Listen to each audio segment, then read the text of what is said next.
I grew up in a pretty typical family here in Columbus, Ohio during the 60s. So the volatile times of Vietnam and civil rights, and it was a pretty robust, loud family. I was the youngest of 4 children, and I was the quiet one. I was a bit of the duck out of water. Was there an incident or something that led you to devote most of your professional and personal life to this issue? I had just had my first daughter. She was maybe 9 months old. We had just moved back to Columbus. We had been out of town for a number of years.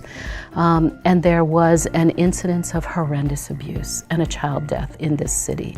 And I immediately stopped and began to look, where could I volunteer? This issue of child abuse somehow hit my heart. And at that point, there was an organization in town called the League Against Child Abuse. I began to learn, why do families do this?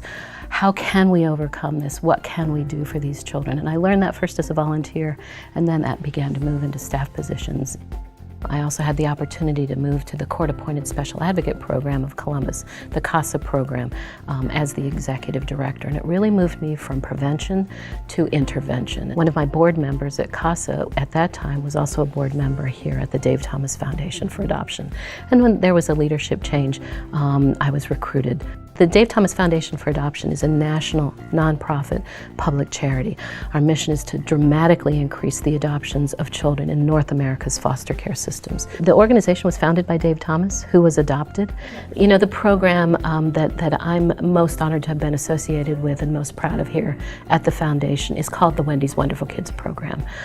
It's a child-focused recruitment model that we created in order to significantly reduce the number of children who are aging out of care. We've served in excess of 12,000 children, more than 6,000 have been adopted, and we know that it works in a way that recruiters and parents and social workers and policymakers no longer have to think of some children as unadoptable. We're always looking at how do we reframe the conversation about children and about the value of childhood in order to produce productive, thriving adults. I've had the opportunity to take a stand on behalf of children, and particularly the right of children to have a family.